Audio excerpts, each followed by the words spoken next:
الرحمن الرحیم۔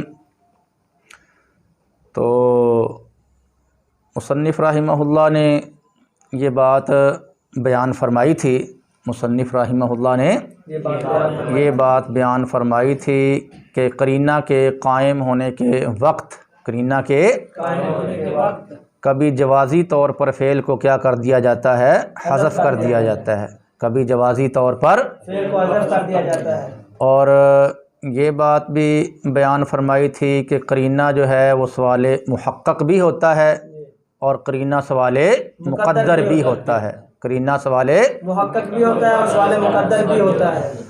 تو قرینہ سوال محقق ہو تو اس کی مثال بھی دی تھی، اس کی مثال بھی دی تھی، اور قرینہ سوال مقدر ہو اور اس کے جواب کے اندر فعل کو کیا کیا گیا ہو، حذف کر دیا گیا ہو، تو اس کی بھی مثال ماتن علیہ الرحمہ نے پیش فرمائی تھی۔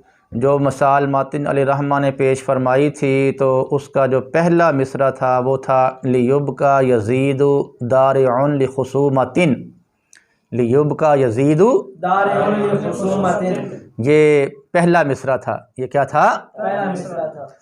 اور اس شعر شارح علیہ الرحمہ فرماتے ہیں کہ اس شعر کا جو آخری مصرع ہے، اس شعر کا جو آخری مصرع ہے وہ ہے مختابط مما تطیع الطوائح، مختابط مما تطیع الطوائح، یہ اس شعر کا کیا ہے؟ آخری مصرع ہے۔ تو شارح علیہ الرحمہ جو ہیں وہ اس مصرع کے اندر جو کلمات استعمال کیے گئے ہیں، اس مصرع کے اندر جو کلمات جو ہیں وہ استعمال کیے گئے ہیں، شارح ان کلمات کی جو ہے وہ بھی وضاحت فرما رہے ہیں، ان کلمات کی بھی وضاحت فرما رہے ہیں، اور پھر آخر کے اندر جو ہے اس شعر کا جو مفہوم ہے، ترجمہ بنے گا، اس کو بھی بیان فرما رہے ہیں۔ تو شارح علیہ الرحمہ نے فرمایا کہ جو مختابطن ہے، جو مختابطن ہے، اس کا معنی ہے بغیر وسیلہ کے سوال کرنے والا۔ اس کا معنی کیا ہے؟ بغیر وسیلہ کے سوال کرنے والا۔ ضربۃ مختابطن، اختباط سے اس میں فاعل کا صیغہ ہے، اختباط سے اس میں فاعل کا صیغہ ہے، اختبط یختبط اختباطا فہو مختابطن، تو اس کا معنی ہے بغیر وسیلہ کے سوال کرنے والا۔ اس کا معنی کیا ہے؟ بغیر وسیلہ کے سوال کرنے والا۔ تو آپ جانتے ہیں بھائی، کبھی ایسا ہوتا ہے کوئی بڑا آدمی ہو، کوئی بڑا آدمی ہو تو ڈائریکٹ اس کے پاس ساتھ جا کر بات کرنا، ڈائریکٹ اس سے کچھ چیز مانگنا، یہ کبھی مشکل ہوتا ہے، کبھی کیا ہوتا ہے؟ مشکل ہوتا ہے۔ ہاں، بڑے آدمی تو بڑے آدمیوں سے مل لیتے ہیں، بغیر وسیلہ کے بھی مل لیتے ہیں، البتہ جو چھوٹا آدمی ہوتا ہے اس کو بڑے آدمی سے ملنے کے لیے کبھی وسیلے کی کیا پڑ جاتی ہے؟ ضرورت پڑ جاتی ہے، ٹھیک ہے نا جی۔ تو لیکن فرمایا کہ یہ جو مختابطن ہے اس کا معنی کیا ہے؟ بغیر وسیلہ کے سوال کرنے والا ہے، بغیر وسیلہ کے سوال کرنے والا، بغیر وسیلہ کے سوال کرنے والا، یہ اس کا کیا ہے؟ معنی ہے، ٹھیک ہے جی۔ اس کے بعد لفظ ہے جی والاتاحت، کیا لفظ ہے؟ والاتاحت۔ تو شارح علیہ الرحمہ نے یہ بات بیان فرمائی ہے کہ شعر کے اندر جو مما تطیح ہے نا جی، شعر کے اندر جو مما تطیح ہے، تو تطیح اتاح یتیح اتاحتن، اتاح، تو چونکہ یہ تطیح جو ہے وہ بنا ہے اتاحتن سے، تطیح بنا ہے اتاحتن سے، تو اتاحتن کا معنی کیا ہوتا ہے؟ ہلاک کرنا۔ اتاحتن کا معنی کیا ہوتا ہے؟ ہلاک کرنا۔ اور آپ بیٹا یہ جانتے ہیں کہ جب مشتق منہ کا معنی معلوم ہو جائے، جب مشتق منہ کا معنی معلوم ہو جائے، اس کے پھر جو مشتقات ہوتے ہیں، اس کے جو مشتقات ہوتے ہیں، ان کا معنی بھی انسان کو آ جاتا ہے، ان کا معنی بھی